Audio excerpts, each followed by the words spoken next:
정진튜브는 보험 가입을 유도하거나 특정 상품을 홍보하는 채널이 아님을 알려드립니다. 보험의 문턱을 낮추다. 정진튜브의 김정진입니다. 안녕하세요. 요즘 일정이 많아서 2주에 한 번꼴로 올리고 있는데 마음이 너무 무겁습니다. 조금 더 분발해서 자주 업로드하도록 노력해 보겠습니다. 오늘의 주제는 바로 외국에서도 국내 보험 적용이 가능한지, 그리고 실손의료비는 어떠한지, 그리고 장기 체류 시 실손의료비를 환급받을 수 있는 꿀팁까지 이야기해 보도록 하겠습니다. 많이들 헷갈려 하시는데, 일반적으로 우리가 국내에서 가입하는 보험들 있죠. 여행자 보험 말고 한국에서 가입하고 활용하고 있는 그런 보험들이요, 크게는 두 가지만 알면 돼요. 실손의료비, 그리고 나머지. 첫 번째로 사망, 수술, 암진단, 골절, 입원 일당, 화상, 후유장애, 깁스치료, 충수염 진단비 등등등등등등 실손의료비를 제외한 나머지는요, 발생한 장소, 진단받은 장소, 치료 장소랑 무관하게 다 보장을 받을 수 있습니다. 크게 어려운 거 없죠? 저도 재작년에 우크라이나 가서 챔피언스리그 결승전을 봤어요. 근데 거기 갔다가 덴마크로 이동을 했는데, 덴마크 넘어간 첫날에 욕조에서 넘어져갖고 갈비뼈가 골절이 됐었습니다. 당연히 지급이 됐겠죠. 자, 이런 건 다 됩니다. 자, 그리고 두 번째, 이게 진짜 중요한데 바로 실손의료비입니다. 외국에서 다치거나 아팠더라도 치료를 한국에 와서 하거나 아니면 외국에서 치료받다가 한국으로 넘어와서 연계 치료를 한다면 한국에서 치료한 것들은 문제없이 보상이 돼요. 근데 외국에서 치료받은 게 문제가 되거든요.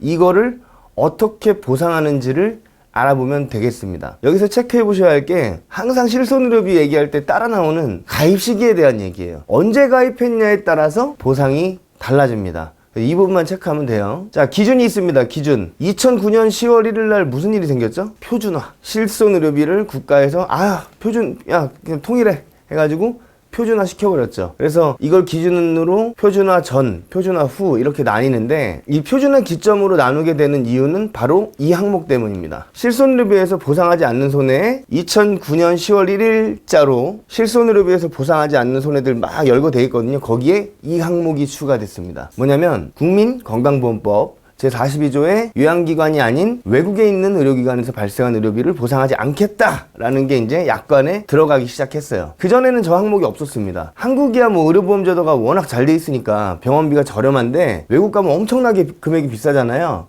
그래서 표준화 실비를 제정하면서 외국에서 치료받은 병원비는 안 해주겠다고 명시를 한 거예요. 그렇다면 이거네요. 2009년 10월 1일 전에 가입한 사람은 외국에서 발생한 치료비를 보상해주고, 10월 1일부터 가입한 사람은 외국에서 발생한 치료비를 안 해주는구나, 이런 겁니다. 그러면은 이 항목이 생기기 전에 이전 실비들은 얼마나 받을 수 있을까요? 어디에서 그 근거 조항을 찾아야 되냐면 약관에 이 항목이 있어요. 회사는 제1항에도 불구하고 피보험자가 국민건강보험법을 적용받지 못할 경우 피보험자가 부담하는 비용의 40% 해당액을 한 질병당 보험 가입 금액 한도로 질병 입원 의료비를 보상하여 드립니다. 뭐 상해 입원 의료비, 상해 통원 의료비, 질병 통원 의료비 뭐 다 비슷하겠죠. 그렇게 되는 겁니다. 이 근거를 토대로 지급을 해주는 거예요. 한국에서 치료받지 않으면 국민건강보험 적용이 되지 않잖아요. 그래서 이 항목에 해당되기 때문에 보상을 받게 되어 있는 거예요. 물론 표준화 이후의 실손들도 이 항목은 있습니다. 근데 보상하지 않는 항목에 외국에서 발생한 것들은 안 해주겠다 라고 써놨으니까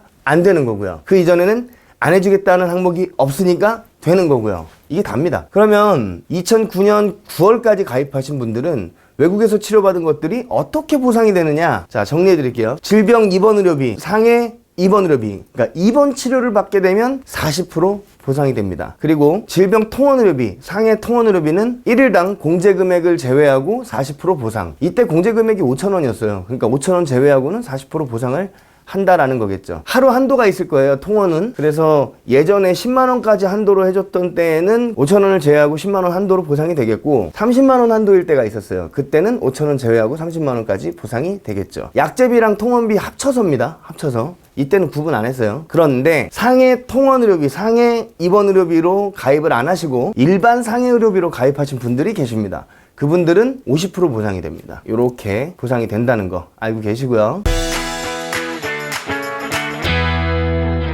자, 그러면 2009년 10월 1일 이후에 실손의료비를 가입하고 외국에 장기 체류하시는 분들은 되게 억울하실 거 아니에요. 거기서 어차피 되지도 않는데 자꾸 돈은 빼가고. 그래서 제가 그분들을 위해서 한 가지 제도를 알려드리도록 하겠습니다. 2016년 1월부터요, 해외에 3개월 이상 장기 체류할 경우에는 출국 전에 신청해서 실손보험 납입을 중지를 할 수도 있어요. 그리고 중지하지 않고 해외에 다녀왔다면 돌아와서 해외에 있던 기간 동안에 이미 납입했던 실손의료비 보험료 전체를 환급 요청할 수 있습니다. 돈 되는 거니까 꼭 알고 계셔야겠죠. 이 두 가지가 있는데, 하나는 납입 중지, 하나는 환급. 이 중에서 저는 사후 환급을 추천해드리고 싶은데요, 중지해놓고 다녀와서 살리는 걸 잊어버리시는 분들이 계세요. 되게 위험하죠. 그리고 해외에서 병에 걸리거나 다치고서 한국에 올 때쯤 임박해가지고 그렇게 되신 분들은 한국에 와서 치료받게 되는 경우가 생길지도 모르잖아요. 그런 경우에 실비가 중지돼 있으면 그 중지되어 있는 기간에 내가 몸이 안 좋은 경우에는 보상을 받을 수가 없습니다. 그래서 차라리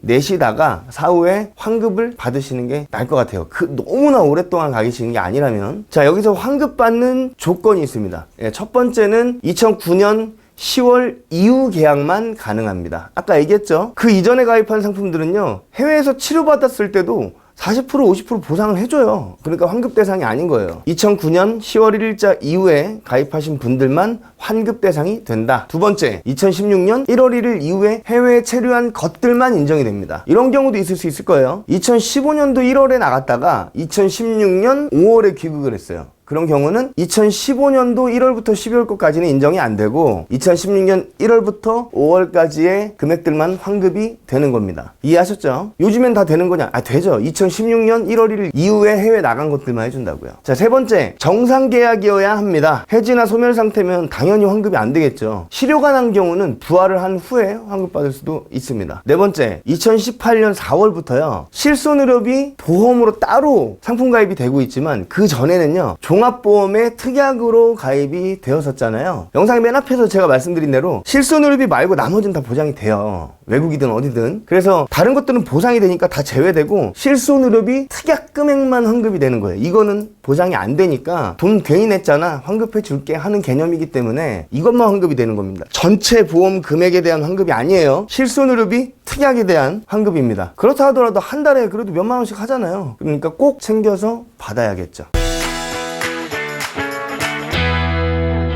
자, 필요 서류를 알려드릴게요. 보험사별로 더 필요한 서류가 있을 수 있으니까 꼭 알아보고 청구하시고요. 기본적인 것들만 말씀드릴게요. 첫 번째는 보험사별로 홈페이지 들어가셔서 환급 신청서 양식이 있어요. 그걸 다운받아갖고 출력해서 작성하셔야 됩니다. 두 번째는 신분증 사본, 통장 사본. 기본이죠, 이거는. 그리고 세 번째로 출입국 사실 증명원이 필요합니다. 가까운 주민센터 가가지고 발급도 가능하고요. 정부24 홈페이지에서도 발급이 가능한데 가급적 온라인으로 출력하시는 걸 권장드립니다. 주민센터는 2,000원을 받고요. 정부24는 공짜입니다.